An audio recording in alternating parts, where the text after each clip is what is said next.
आता इकडे ईश्वरी आणि अर्णव हे दोघही जण मस्त दाल भाती बनवत असतात आणि तेवढ्यातच अर्णवच्या बोटाला लागतं.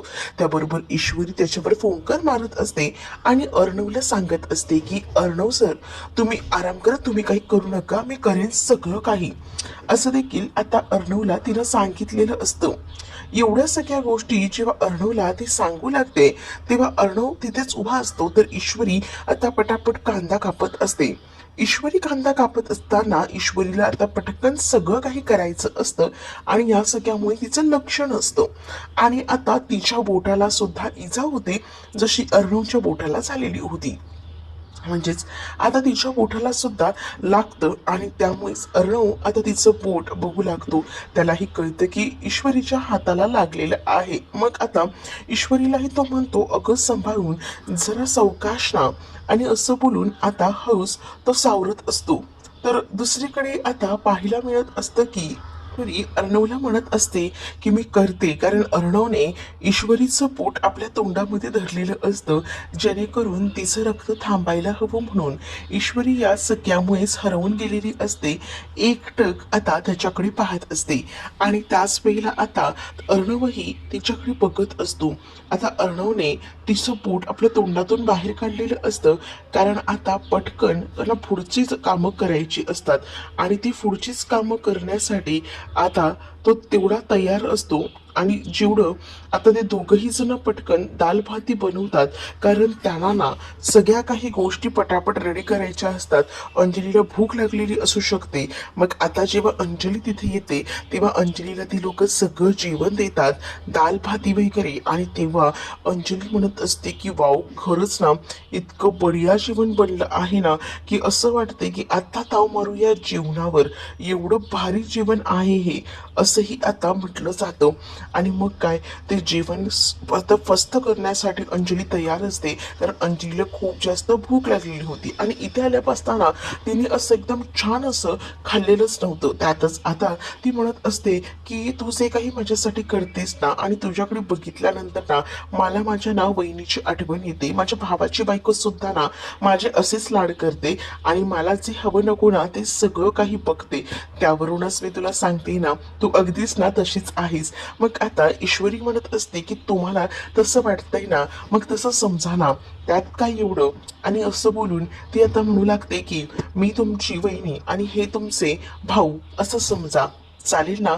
आणि बघा, आज खाऊनच बघा तुम्ही दाल भाती, तुम्हाला ना नक्कीच आवडेल. आणि असं बोलून आता दाल भाती खायला लावली जाते. मग आता जेव्हा ती दाल भाती खाते ना, तेव्हा मात्र आता ते दाल भाती तिला खात असतानाच खूपच आनंद झालेला असतो, कारण ती एवढी मस्त बनलेली असते ना, जशी की तिला हवी आहे अगदीच तशी. कारण तिला तर भूक लागलेली होती आणि या सगळ्या गोष्टी एवढ्या आवडीनं भेटत होत्या, त्यामुळेच तिला आता खूप जास्त आनंद झालेला होता. अगदी खुश होऊन ती खात होती आणि एकदमच एन्जॉय करत होती. तर दुसरीकडे मात्र आता ईश्वरी आणि अर्णव अंजलीकडे बघत असतात आणि अंजलीला म्हणत असतात की तुम्हाला आमच्याकडे बघून असंच वाटत असेल ना की तुमच्या जवळचं कोणीतरी आहे. तर आता अंजली म्हणते की हो, तुमच्याकडे बघितलं ना की मला माझ्या भावाची आणि वहिनीची आठवण येते, आणि म्हणजे तुमचंही तसंच आहे जसं त्यांचं आहे. इकडे अर्णवही मस्त असा जेवत बसलेला असतो आणि अर्णवही जेवत असतो ना, तेव्हा मात्र आता इकडे असणारी अंजली तिचं जेवण झालेलं असतं आणि ती म्हणत असते की आज कित्येक दिवसानंतर मी एवढं पोट भरून जेवण खाल्लं आहे. तर इकडे असणारा अर्णव हा लगेचच ईश्वरीला थँक्यू असं म्हणतो. ईश्वरी म्हणते की त्यात काय एवढं. त्यानंतर त्यांच्या गप्पा रंगलेल्या असतात, छान गप्पा वगैरे ते लोक मारतात. तर तेवढ्यातच ना ईश्वरी आता म्हणते की चला भाईसाहेब, आम्हाला निघायला हवं. आणि त्यानंतर आता निघताना ती म्हणते की थांबा एक मिनिट, तुला मी हळद कुंकू लावते, कारण आमच्यामध्ये ना तशी पद्धत असते घरी आलेल्या सवासनीला हळद कुंकू लावायची. मग आता ईश्वरीला टेन्शन येतं की आता काय करायचं, हळदी कुंकू लावायचंय म्हटल्यावर हा घाग वरती घुंगट करावाच लागेल, पण आता मी घुंगट कसा वरती करू हा मोठा प्रश्न तिच्यासाठी होता. कारण जर तिने घुंगट वरती केला तर तिचं काही खरं नव्हतं, आणि म्हणूनच मग आता ती घुंगटही वरती करायला थोडीशी भित्रत असते. तर तोपर्यंत अंजली ते आणायला गेलेली असते. अंजली जेव्हा हळद कुंकू आणायला जाते तेव्हा ती अर्णवकडे पाहू लागते.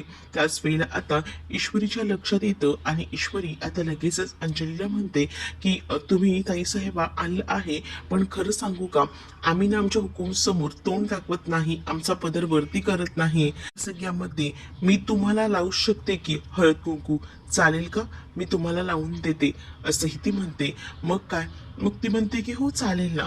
मग आता फक्त ईश्वरीच अंजलीला ते हळद कुंकू लावते. त्यानंतर तिथे उभा असलेला हा अर्णव म्हणतो की ताईसाहेबा तुम्ही आम्हाला पण लावलं तर चालेल. आणि मग काय, तो आता स्वतःच्या डोक्याला सुद्धा कुंकू लावून घेतो आपल्या ताईकडनं. कारण त्याला असं वाटत असतं की सगळ्या काही गोष्टी ज्या आहेत ना त्या आपल्यापासून दूर झाल्या आहेत आणि त्यामुळेच ना आता तो एकदा का होईना खाली वागतो आणि ताईचे आशीर्वाद घेतो. आणि तो म्हणत असतो की मला ना आधीच माझ्या घरातल्यांपासून थोडं वेगळं राहायला लागते, मला ना माझ्या जवळची माणसं सोडून गेली आहेत, मला फक्त एवढंच द्या आशीर्वाद म्हणून की काही झालं ना तरी सुद्धा मला माझी जी काही नाती लांब झाली आहेत ती पुन्हा मिळायला हवी. हे सगळं काही तो अंजलीसाठी म्हणत असतो. अंजलीला ईश्वरी आणि अर्णवने एवढं पोट भरून खायला घातलेलं असतं आणि म्हणूनच ते आता एकदमच खुश असतात. आणि जेव्हा एवढा सगळा आनंद असतो तेव्हा ती त्यांना आशीर्वाद देते आणि त्या आशीर्वादाच्या रूपात अर्णवने हे सगळं सुख मागितलेलं असतं. त्यानंतर आता यांचा जीवनाचा कार्यक्रम वगैरे छान झालेला असतो, गप्पाही छान झालेल्या असतात. ईश्वरी आता जाताना म्हणत असते की बाईसाहेब मी तुम्हाला म्हणू का, एक सांगू का, की त्यापेक्षा एक काम करूया का, माझ्या हातचं जेवण तुम्हाला इतकं आवडलंय तर त्यापेक्षा आपण ना मस्त तुम्हाला रोजच डबा पाठवते, मग तुम्ही ना मस्त असा ताव मारून खाऊन घ्या, मग तर झालं, चालेल का, सांगा बरं मला. मग आता तीही म्हणते की हो हो चालेल ना, का नाही चालणार, चालेल तुम्ही मला डब्बा पाठवा.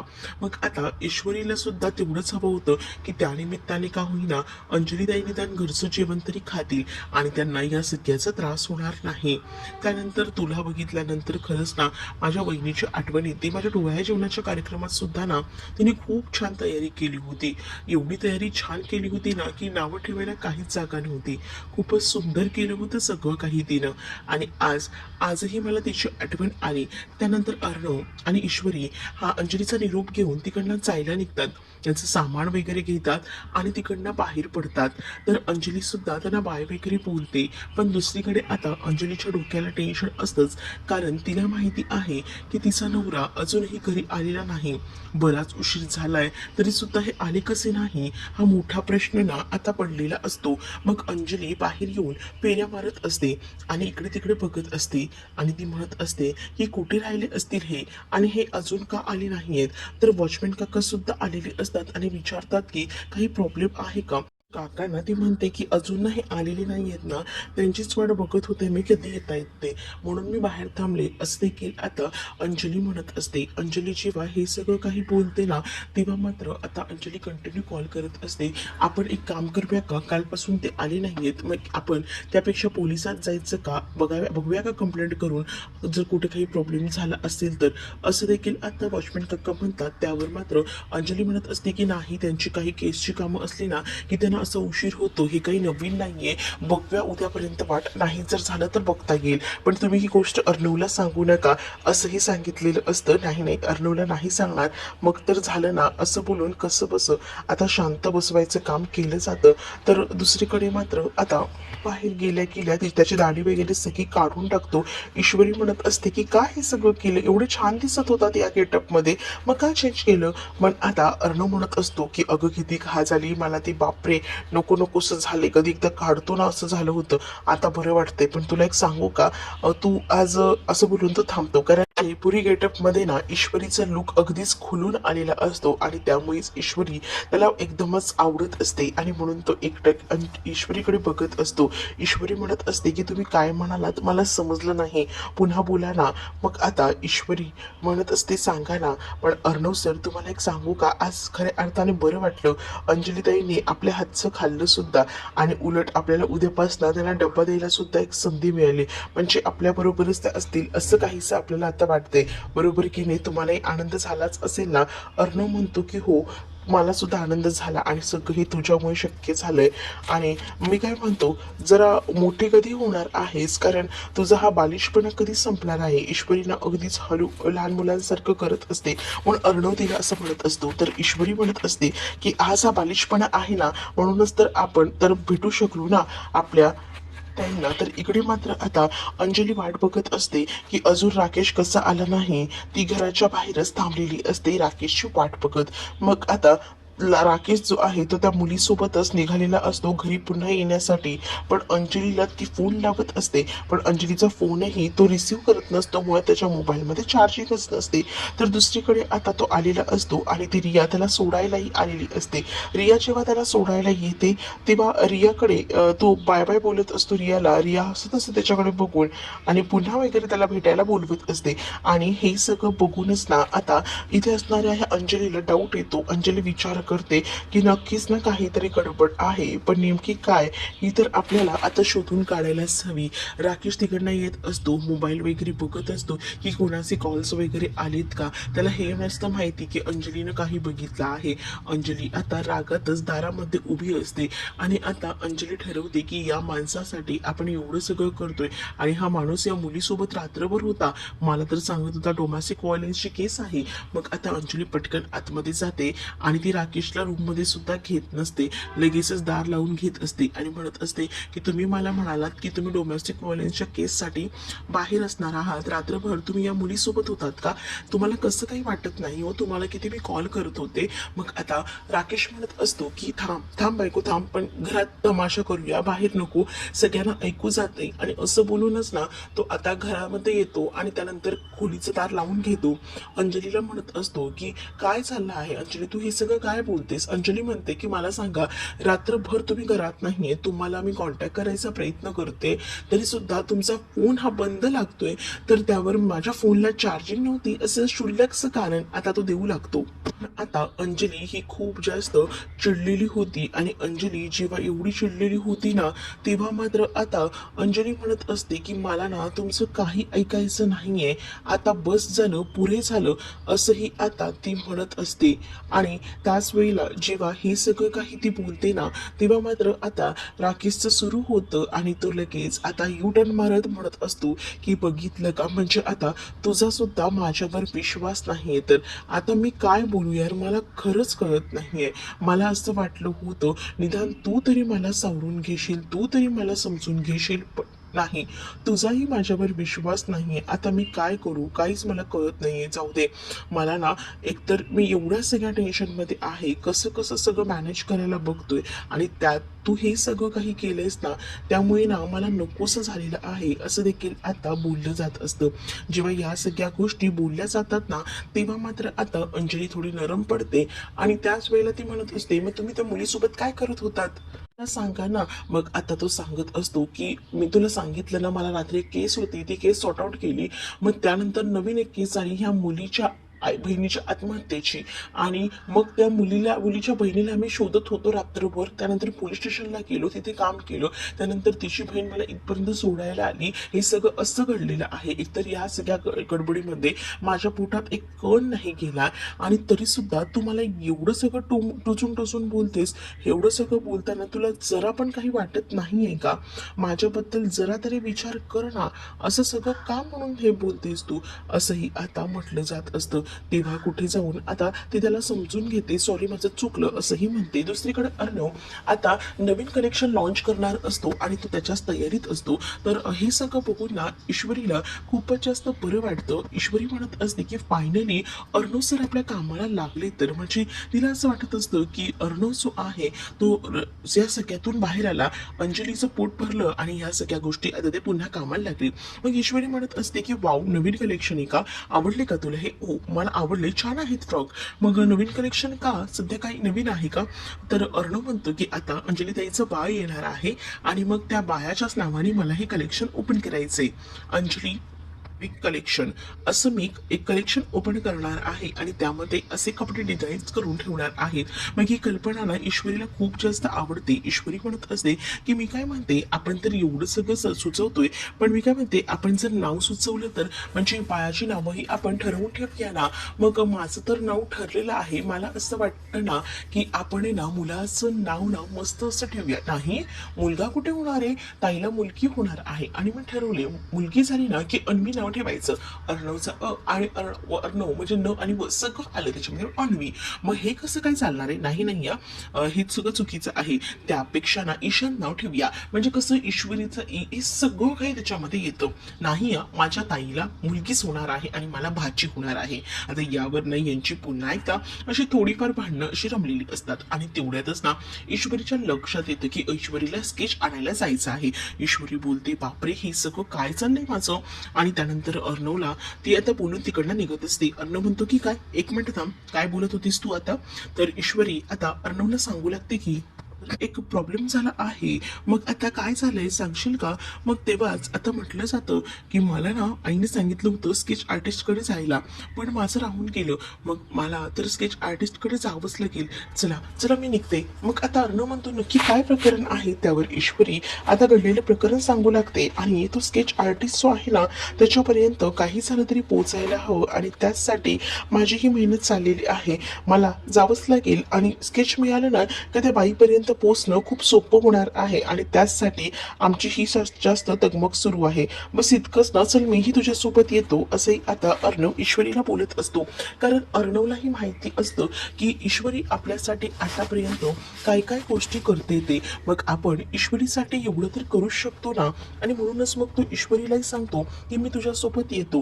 त्यानंतर पुढे आपल्याला पाहायला मिळत असतं की वल्लरी जी आहे ती त्या स्केच आर्टिस्टकडे गेलेली असते आणि तिथे जाऊन ती त्याला भेटत असते. तर तो म्हणतो की काय झालं मॅडम, तुम्हालाच हवं आहे ना स्केच. आणि त्याच वेळेला जेव्हा आता बघितलं जातं तेव्हा मात्र आता ते स्केच बघूनच ना खूप जास्त आनंद इथे झालेला असतो. कारण हे स्केच अगदीच तिच्या हाती लागलेलं असतं, जे की तिला हवं होतं.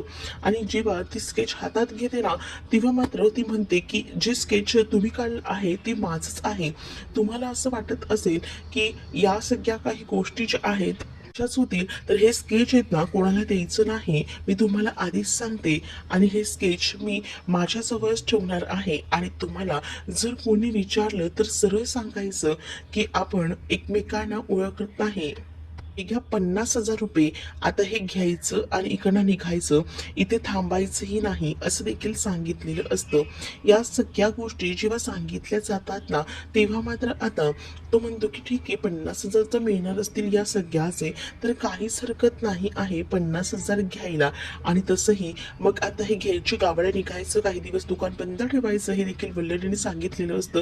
जेणेकरून पुन्हा एकदा ईश्वरीने हे सगळं काही करायला नको आणि स्केच त्यांच्या हाती भेटायला नको, असंच काहीच आता वाटत असतं. आणि यासाठी त्यांची आता हालचाल आणि हे सगळं काही सुरू असतं. पण दुसरीकडे आता ईश्वरी हे पोचायच्या आधीच वल्लरीने ते स्केच मिळवलेलं असतं आणि पार ते फाडूनही टाकलेलं असतं. आणि जेव्हा हे स्केच वगैरे फाडून टाकलं जातं ना तेव्हा मात्र आता कुठे जाऊन तिला आनंद मिळतो. आणि त्यानंतर ती ठरवते की आता तुम्ही काय करणार आहात. आता वल्लरी तर तिकडनं निघते आणि वल्लरी तिकडनं गेल्यानंतर ना बरे तिथे आलेली असते. आणि ईश्वरी जेव्हा तिथे येते तेव्हा ईश्वरी इकडे तिकडे बघू लागते. आणि तेव्हाच ईश्वरीच्या लक्षात येतं की हेच तर ॲड्रेस दिला होता, मग अजून ही लोक कुठे राहिले हा प्रश्न पडलेला असतो. मग आता इथे ती विचार करते की हाच ॲड्रेस होता, मग हा माणूस कुठे गेला. मग थांब, मी कॉल करून बघा त्या नंबरवर. तरी सुद्धा आजूबाजूला ती चौकशी करते. जेव्हा आजूबाजूला ती चौकशी करते तेव्हा तिच्या लक्षात येतं की जो माणूस आहे तो ऑलरेडी इकडनं निघून गेला आहे, तो माणूस आता नाही आहे. आणि म्हणूनच आता सांगितलं जातं की तो गावाला गेलाय, त्याने दुकान बंद केलंय आणि काही दिवस तो येणार नाहीये, इतकंही तो बोलला आहे, हेही म्हटलं जातं. मग हे सगळं ऐकून ना खूप मोठा धक्काच ना ईश्वरी आणि अर्णवला बसतो. आणि ते विचार करत असतात की हे सगळं काय झालेलं आहे, म्हणजे असा विचार कधीच केला नव्हता.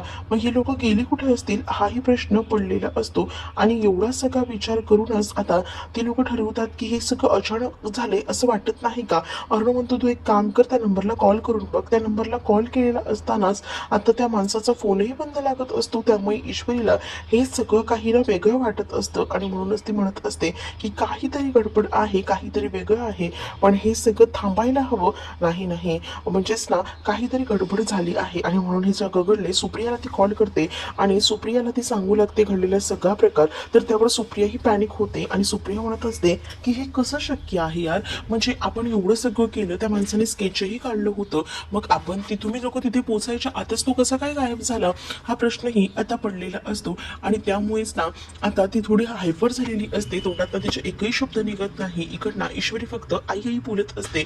मग अर्णव ईश्वरीकडनं फोन घेतो आणि म्हणत असतो, मिसेस देसाई इतकं टेन्शन घेऊ नका, तो स्केच आर्टिस्ट गेला म्हणून काय झालं, तुम्हाला तर स्केच आठवत आहे ना कसं हे करायचं आहे, मग ठीक आहे आपण नवीन स्केच आर्टिस्ट बघूया, असंही आता अर्णव बोलून तिला धीर देऊ लागतो. आता ईश्वरी घरी आलेली असते. अर्णवला ती कॉफी वगैरे देते. अर्णवला कॉफी दिल्यामुळे आता बरं वाटत असतं आणि त्यामुळेच ना अर्णव आणि ईश्वरी बाजूबाजूला बसलेले असतात. आणि त्याच वेळेला अर्णवला ईश्वरी म्हणत असते की तुम्ही काय करताय. अर्णव म्हणतो मी ताईला बघतोय, म्हणजे मला कळलं नाही. मग त्याने अंजलीच्या घराच्या बाहेर सीसीटीव्ही लावलेले असतात आणि तेच तो बघत असतो. आणि हे सीसीटीव्ही बघितल्यानंतरच त्याच्या लक्षात येत असतं की ताई आता काय करते काम, ह्या सगळ्याकडे त्याचं बरोबर लक्ष असतं. आणि मग तो इकडे तिकडे बघत असतो. वरही म्हणते की म्हणजे आता बरं झालं, एकंदरीत सगळं काही नीट झालं ते. तर पुढे आता विचार सुरू असतो की काय करायचंय, कसं करायचंय. तेवढ्यातच अंजलीला भेटण्यासाठी आजी, वल्लरी आणि मामा निघालेले असतात आणि मध्येच ते थांबतात. तुम्हाला काही निरोप वगैरे द्यायचा आहे का, काही बोलायचं, काही सांगायचं असेल तर सांगा, आम्ही आता अंजलीला भेटायला जातोय. मग दुसरीकडे मात्र ईश्वरी म्हणत असते की त्यांना सांगा त्यांच्यासाठी हे घर कायमचं उघडं आहे, त्यांची आठवण करते, लवकरात लवकर त्यांना यायला सांगा, असं देखील सांगितलं जातं. आणि जेव्हा या सगळ्या गोष्टी सांगितल्या जातात तेव्हा मात्र वल्लरी म्हणत असते की उगाच कशाला तोंड दिली नाटकं, कारण तिला घराबाहेर काढण्यासाठी तूच तर पहिली पुढे होतीस, असंही आता उगाच वल्लरी बोलत असते. आणि पुन्हा वाद वाढत चाललेले असतात. त्यापेक्षा ना आपण निघूया, चला आपण अंजलीला भेटायला जायचंय ना, असं बोलून आजी आता जायला निघतात. तर मामा मागे उभा असतो. तर मामा जो आहे तो अर्णवला म्हणत असतो की मला असं वाटतंय ना की आपण एक काम करूया, त्या राकेशला चांगला फोडून काढूया, त्याशिवाय समजणार नाही. आपल्या अंजलीला सुद्धा 4 दिवस जेव्हा तो गायब होईल ना तेव्हा अंजली बघा आपल्याकडे येईलच येईल, असंही आता त्यांचं सुरू असतं. मग अर्णव म्हणतो की माझ्याही डोक्यात तेच सुरू आहे की त्याला चांगलं धुवायचं. तुम्हाला हा व्हिडिओ आवडला असेल तर लाईक करा, शेअर करा आणि चॅनलला सबस्क्राईब करा. बेल नोटिफिकेशन ऑलवर सेट करा, जेणेकरून सगळ्या नव्या व्हिडिओंच्या अपडेट्स तुम्हाला मिळतील. तुमच्या प्रतिक्रिया आणि कमेंट्स नक्की कळवा.